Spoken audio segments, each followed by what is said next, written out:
आइए दोस्तों, जो कक्षा 9th की जो भी निदात्मक कक्षा हुई थी, जो मॉड्यूल है ना दोस्तों, अध्याय 6 चैप्टर स्टार्ट करते हैं। ठीक है दोस्तों, चैप्टर का नाम है जनसंख्या। ठीक है दोस्तों, इसका पहला प्रश्न है कि 2011 की जनगणना के अनुसार सबसे अधिक जनसंख्या वाला राज्य कौन सा है दोस्तों। जो सबसे अधिक जनसंख्या वाला राज्य है दोस्तों, उत्तर प्रदेश। ठीक है, कि भारत के पड़ोसी देश में किस का जनसंख्या घनत्व भारत से अधिक है। तो किसका जनसंख्या घनत्व अधिक है दोस्तों, बांग्लादेश। जनसंख्या घनत्व में अधिक मतलब दोस्तों, हमारी जनसंख्या अधिकतर पास पास में पाई जाती है, जनसंख्या घनत्व उसको बोलते हैं दोस्तों। ठीक है दोस्तों, तीसरा क्वेश्चन है कि निम्न में से कौन सा कथन लिंगानुपात को सही तरीके से परिभाषित करता है दोस्तों। तो ये जो दूसरा क्वेश्चन है कि प्रति 1000 पुरुष पर महिलाओं की संख्या है ना दोस्तों, वो लिंगानुपात का होता है दोस्तों। ठीक है, कि 1000 पुरुष पर कितनी महिलाएं दोस्तों, 1000 पे जितनी महिला होती है ना दोस्तों, जैसे 931 महिलाएं हैं, तो वो यहाँ ऐसे लिखा जाता है। ठीक है दोस्तों, अब एक अगला क्वेश्चन है दोस्तों कि जनगणना वर्ष 2011 के अनुसार किस राज्य में जनसंख्या घनत्व न्यूनतम पाया जाता है दोस्तों। जो अरुणाचल प्रदेश है दोस्तों, वहाँ पर जनसंख्या घनत्व न्यूनतम पाया गया है। ठीक है दोस्तों, अब अगला क्वेश्चन है, ठीक है दोस्तों, अगला क्वेश्चन है कि 2011 की जनगणना के अनुसार भारत का जनसंख्या घनत्व है तो जो 382 प्रति वर्ग किलोमीटर, जो प्रति 1 वर्ग किलोमीटर पर कितनी 382 जनसंख्या पाई जाती है। ठीक है दोस्तों, देखो दूसरा क्वेश्चन है कि रिक्त स्थान की पूर्ति कीजिए कि एक वर्ष में प्रति 1000 व्यक्तियों में मरने वाले की संख्या को क्या बोलते हैं दोस्तों, मृत्यु दर। मृत्यु दर। ठीक है दोस्तों, अब दूसरा क्वेश्चन है कि लोगों का एक क्षेत्र को छोड़कर दूसरे क्षेत्र में चले जाने को क्या बोलते हैं दोस्तों, प्रवास बोलते हैं, प्रवास। ठीक है, अब अगला क्वेश्चन तीसरा कि 2011 की जनगणना के अनुसार भारत में साक्षरता दर कितनी है दोस्तों। 2011 की जनगणना के अनुसार है दोस्तों कि 73 दोस्तों, लेकिन 74.04%। ठीक है दोस्तों, वर्तमान में 74.4%। ठीक है दोस्तों, अब अगला क्वेश्चन है कि किशोर जनसंख्या में प्राय जो 10 से 19 वर्ष आयु वर्ग के होते हैं दोस्तों, किशोर। ठीक है दोस्तों, अब अगला क्वेश्चन है कि एक शिक्षित एवं स्वस्थ जनसंख्या ही बुद्धिमत्तापूर्ण निर्णय ले सकती है। ठीक है दोस्तों, तो बुद्धिमत्तापूर्ण निर्णय ले सकती है। ठीक है दोस्तों, अब अगला क्वेश्चन है कि वर्ष 2000 में राष्ट्रीय जनसंख्या नीति लागू की गई थी दोस्तों, तो ये सत्य है। ठीक है दोस्तों, अब अगला क्वेश्चन है कि जनसंख्या परिवर्तन में प्रवास की भूमिका का कोई प्रभाव नहीं पड़ता है दोस्तों। तो ये दोस्तों गलत है दोस्तों, पड़ता है। ठीक है दोस्तों, अब अगला क्वेश्चन है कि भारत में जनसंख्या वृद्धि का एक कारण मृत्यु में कमी है दोस्तों। तो सही है दोस्तों, कि भारत में जीवन जीने की औसत आयु 68 वर्ष है दोस्तों, तो सही है। ठीक है दोस्तों, अब देखो अगला क्वेश्चन है कि पांचवा क्वेश्चन है दोस्तों कि 15 से 59 वर्ष की जनसंख्या को कार्यशील जनसंख्या भी कहते हैं दोस्तों, तो ये सत्य है। ठीक है, कहा जाता है कि भारत में जनगणना प्रति 5 वर्ष में होती है दोस्तों, ये गलत है, 10 वर्ष में होती है जनगणना, है ना दोस्तों, हर 10 साल होती है, तो दोस्तों ये गलत हो गया। ठीक है, सातवां क्वेश्चन है कि ग्रामीण जनसंख्या संरचना कृषि कार्य में लगे लोगों शामिल होते हैं दोस्तों, तो ये सत्य है दोस्तों। ठीक है दोस्तों, ये सत्य। आठवां क्वेश्चन है दोस्तों कि जनसंख्या की व्यावसायिक संरचना से देश के आर्थिक विकास की जानकारी मिलती है दोस्तों, तो ये सत्य है दोस्तों। कि भारत का सबसे अधिक लिंगानुपात केरल राज्य का दोस्तों, ये सत्य। ठीक है दोस्तों, अब सही जोड़ी है दोस्तों कि सिक्किम की जनसंख्या, जो सिक्किम की जो जनसंख्या है दोस्तों, ये 6 लाख है। ठीक है दोस्तों, अब पहली जनगणना है दोस्तों 1872 में की गई थी। ठीक है, अब संपूर्ण जनगणना है ना, पहली जनगणना, अब संपूर्ण जनगणना। ठीक है दोस्तों, तो ये 1881। ठीक है दोस्तों, संपूर्ण जनगणना कब की, 1881 में। ठीक है दोस्तों, तो इसका आंसर आ जाएगा दोस्तों तीसरा, यहाँ आ जाएगा। ठीक है, अब चौथा क्वेश्चन है दोस्तों कि बाल युवा एवं वृद्ध, तो दोस्तों ये क्या है दोस्तों, आयु संरचना। ठीक है दोस्तों, ये चौथा हो गया, आयु संरचना। अब पांचवा का दोस्तों क्या आ जाएगा, दवा, ये पांचवा हो गया। ठीक है दोस्तों, अब अपने को क्या करना है दोस्तों, एक वाक्य में उत्तर लिखना है कि केरल में जनसंख्या घनत्व अधिक क्यों है। तो दोस्तों यहाँ जो केरल में जनसंख्या घनत्व अधिक क्यों है, ठीक है दोस्तों, तो इसका आंसर लिखना है कि केरल के उत्तरी मैदानों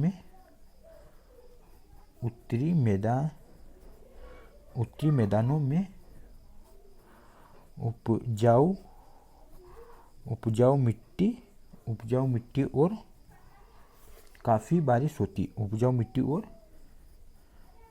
काफ़ी बारिश होती है। ठीक है दोस्तों, इस कारण केरल की जो जनसंख्या घनत्व अधिक होती है। ठीक है दोस्तों, अब अगला क्वेश्चन है कि जनसंख्या परिवर्तन को कितने प्रकार से व्यक्त किया जा सकता है दोस्तों।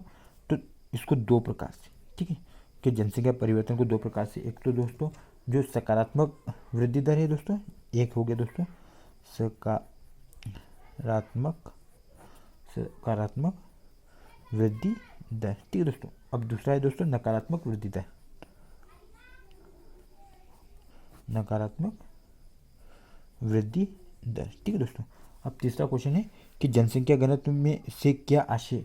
तो दोस्तों जनसंख्या ना किसी क्षेत्र में रहने वाले लोगों की संख्या को जनसंख्या घनत्व कहा जाता है। तो आंसर लिखना है अपने को दोस्तों कि किसी क्षेत्र में रहने वाले लोगों की संख्या को जनसंख्या घनत्व कहते हैं। संख्या को जनसंख्या घनत्व कहते हैं। ठीक है दोस्तों, अब अगला क्वेश्चन है कि भारत की आधी आबादी किन 5 राज्यों में निवास करती है। तो दोस्तों अधिक जो जनसंख्या किस राज्य में है दोस्तों, एक तो उत्तर प्रदेश में, उत्तर प्रदेश। ठीक है दोस्तों, ये पहला हो गया। दूसरा हो गया दोस्तों महाराष्ट्र, तीसरा हो गया दोस्तों बिहार, यहाँ की पॉपुलेशन दोस्तों ज़्यादा है। ठीक है दोस्तों, अब चौथा हो गया दोस्तों पश्चिम बंगाल,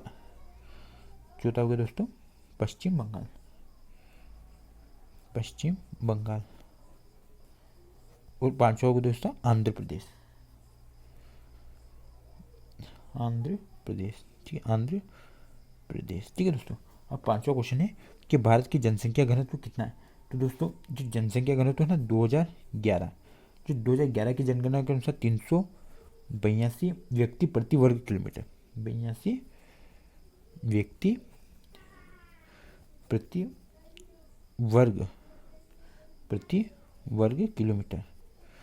किलोमीटर। लेकिन दोस्तों जो 2000 अभी वर्तमान 2024 की जनगणना के अनुसार दोस्तों इसमें 488 प्रति व्यक्ति वर्ग किलोमीटर है दोस्तों। ठीक है दोस्तों, अब अगला क्वेश्चन है दोस्तों, अगला क्वेश्चन अपना ये छठा क्वेश्चन है दोस्तों कि जनगणना वर्ष 2011 के अनुसार भारत में पहली जनगणना कब हुई थी दोस्तों। तो भारत में पहली जनगणना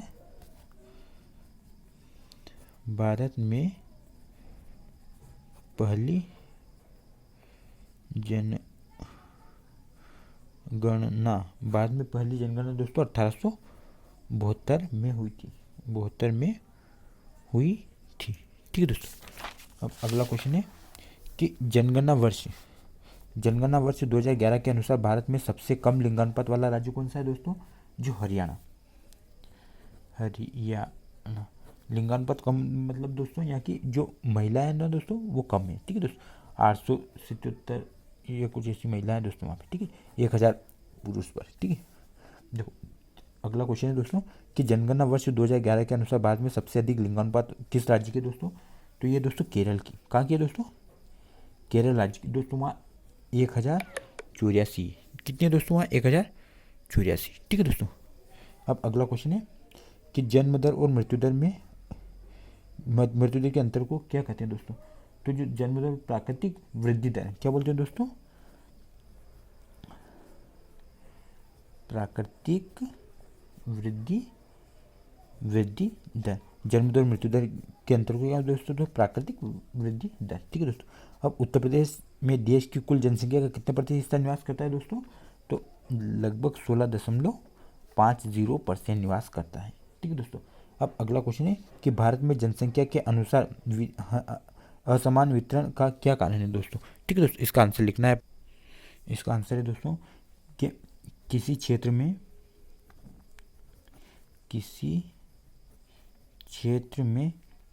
में मौजूद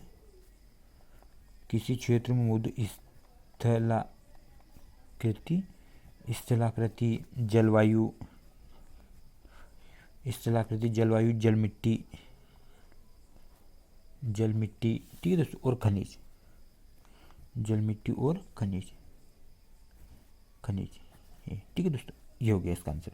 अब दूसरा आंसर है दोस्तों कि केवल बांग्लादेश तथा जापान का जनसंख्या घनत्व भारत से अधिक है, बांग्लादेश एवं जापान का जनसंख्या घनत्व लिखिए, ठीक है दोस्तों। अब जो बांग्लादेश का जनसंख्या घनत्व है अपने को यहाँ लिखना है, बांग्लादेश, बांग्लादेश का जनसंख्या घनत्व का जनसंख्या घनत्व, जो बांग्लादेश का जनसंख्या घनत्व है दोस्तों 1165.62, ठीक है, व्यक्ति प्रति वर्ग किलोमीटर, ठीक है दोस्तों। अब जो जापान का है, जापान का जो जनसंख्या घनत्व है दोस्तों वो कितना है दोस्तों, जापान का है दोस्तों 336 व्यक्ति प्रति वर्ग किलोमीटर, व्यक्ति प्रति वर्ग किलोमीटर, ठीक है दोस्तों। अब अगला क्वेश्चन है कि सबसे अधिक महिला साक्षरता दर कौन से राज्य की है और क्यों दोस्तों, जो केरल राज्य की, ठीक है दोस्तों, केरल राज्य, केरल राज्य की सबसे महिला साक्षरता, ठीक है दोस्तों। अब अगला क्वेश्चन है कि जनसंख्या वृद्धि के महत्वपूर्ण घटकों की व्याख्या कीजिए। तो देखो दोस्तों इसमें जनसंख्या वृद्धि दर की ये दोस्तों इसका कि जो एक तो जन्म दर है दोस्तों, मृत्यु दर और प्रवास है, जन्म दर, मृत्यु दर, मृत्यु दर और प्रवास है, प्रवास है। जन्म दर एक वर्ष में, जन्म दर एक वर्ष में, एक वर्ष में प्रति 1000 व्यक्तियों, प्रति 1000 व्यक्तियों पर जीवित, जीवित जन्मों, जीवित जन्मों की संख्या, जन्मों की संख्या है, ठीक है दोस्तों। अब अगला क्वेश्चन है कि अगला क्वेश्चन है दोस्तों कि 1981 से भारत में जनसंख्या की वृद्धि दर क्यों घट रही है दोस्तों। तो दोस्तों जो जैसे वृद्धि दर क्यों घट रही है दोस्तों कि गर्भ निरोधक उपयोग है नी, गर्भ निरोधक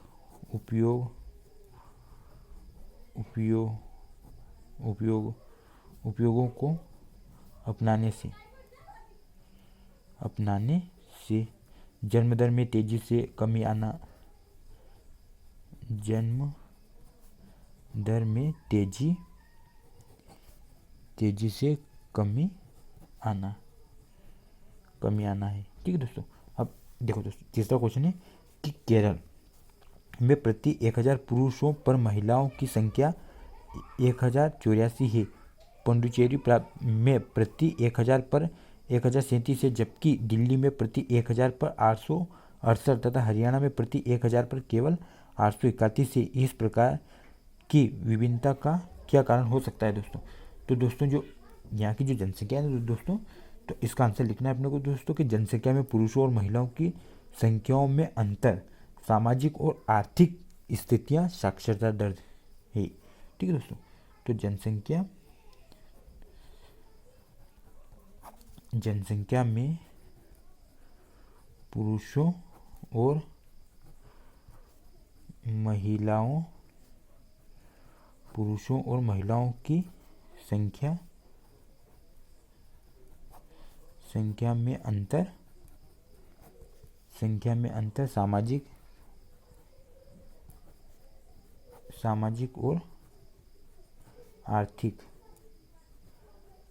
सामाजिक और आर्थिक स्थितियाँ, साक्षरता दर है, ठीक है दोस्तों, ये साक्षरता दर है। 14 नंबर का क्वेश्चन है दोस्तों कि आयु संरचना, जन्म दर एवं मृत्यु दर को परिभाषित कीजिए, ठीक है दोस्तों। तो जो पहला है दोस्तों आयु संरचना, ठीक है, पहला आयु संरचना, तो इसमें लिखना है दोस्तों कि किसी देश, ये पहला हो गया दोस्तों। अब दूसरा और ये तीसरा मृत्यु दर, इसका एक एक पॉइंट लिखे है ना। तो आयु संरचना में लिखना है दोस्तों कि किसी देश की जनसंख्या, किसी देश की जनसंख्या में अलग अलग अलग अलग उम्र के लोगों की संख्या को आयु संरचना कहते हैं। संख्या को आयु संरचना कहते हैं। ठीक है दोस्तों। अब दूसरा है दोस्तों कि जन्म दर। तो जन्म दर में लिखना है दोस्तों कि किसी देश में एक साल में प्रति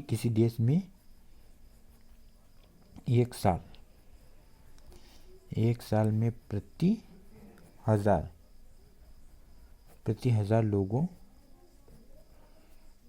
लोगों में जितने जीवित बच्चे पैदा होते हैं उसे जन्म दर कहते हैं। में जितने बच्चे पैदा होते हैं उसे जन्म दर कहते हैं। ठीक है दोस्तों। अब तीसरा पॉइंट है दोस्तों मृत्यु दर। तो किसी देश में 1000 में प्रति 1000 लोगों में जितने लोग मरते हैं उसे क्या बोलते हैं दोस्तों? मृत्यु दर। तो ये आपको आंसर लिख लेना दोस्तों कि ये लाइन किसी देश में एक साल में प्रति 1000 लोगों में जितने बच्चे पैदा होते हैं, यहाँ लिखना है जितने लोग मरते हैं, जितने लोग या बच्चे जितने लोग मरते हैं उसे मृत्यु दर कहते हैं। ठीक है दोस्तों। अपने को ये आंसर लिखना है। अब देखो दोस्तों पांचवा क्वेश्चन है कि स्वस्थ जनसंख्या कैसे लाभकारी है, स्पष्ट कीजिए। तो दोस्तों इसका आंसर लिखना है। नंबर 1 है कि दोस्तों जो स्वस्थ जनसंख्या है दोस्तों कि देश के लिए उत्पाद कार्यबल बनता है दोस्तों, है कार्य बनता है। ठीक है दोस्तों। इसका लिखना है दोस्तों अपने को आंसर कि देश के लिए उत्पादक कार्यबल बनाता है। उत्पादक कार्यबल बनाता है। ठीक है दोस्तों। अब जो स्वस्थ जनसंख्या है दोस्तों, एक दूसरा पॉइंट है दोस्तों कि स्वस्थ लोग देश की संसाधनों का विकास कर सकते हैं दोस्तों। ठीक है दोस्तों। जो स्वस्थ लोग, ठीक है दोस्तों, जो स्वस्थ लोग हैं ना देश के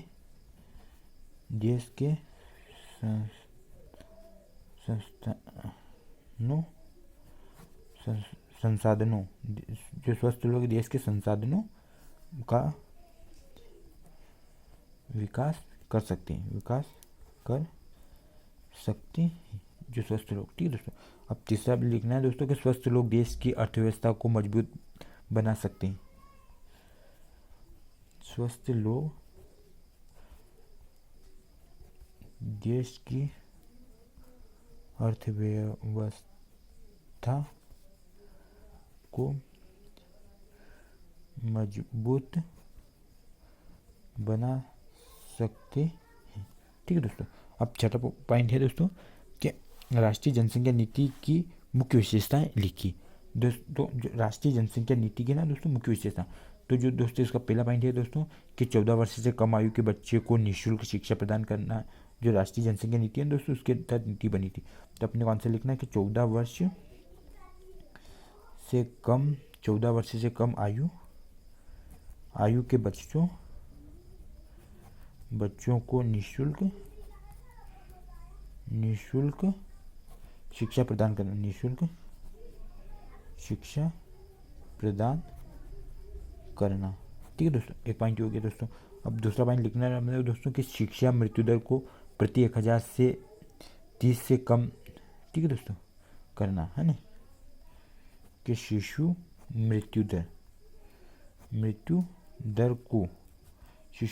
को प्रति 1000 में 30 से कम करना। 30 से कम करना। ठीक है दोस्तों। जो मरने वाले बच्चे होते हैं ना दोस्तों, देखो उनके बारे में। अब तीसरा है दोस्तों कि लड़कियों की शादी की उम्र को बढ़ाने के लिए प्रोत्साहित करना। ठीक है दोस्तों। लड़कियों की शादी की उम्र को बढ़ाने के लिए प्रोत्साहित करना। ठीक है दोस्तों। अब अगला क्वेश्चन है दोस्तों, आखिरी क्वेश्चन है दोस्तों 7वें नंबर का, कि प्रवास, ठीक है दोस्तों, कि प्रवास जनसंख्या परिवर्तन का कारण है, समझाइए।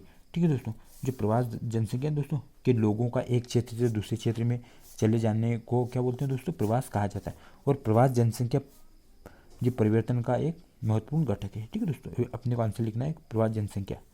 ठीक है, लोगों का एक क्षेत्र से दूसरे क्षेत्र में चले जाने को प्रवास कहते हैं। ठीक है दोस्तों, ये हो गया आंसर। अब देखो दोस्तों, आपको हमारा वीडियो पसंद आए दोस्तों तो आपको हमारे वीडियो को लाइक करना है और अपने दोस्तों के साथ शेयर कर देना है दोस्तों, और हमारे चैनल को सब्सक्राइब कर लेना है। ठीक है दोस्तों, थैंक यू।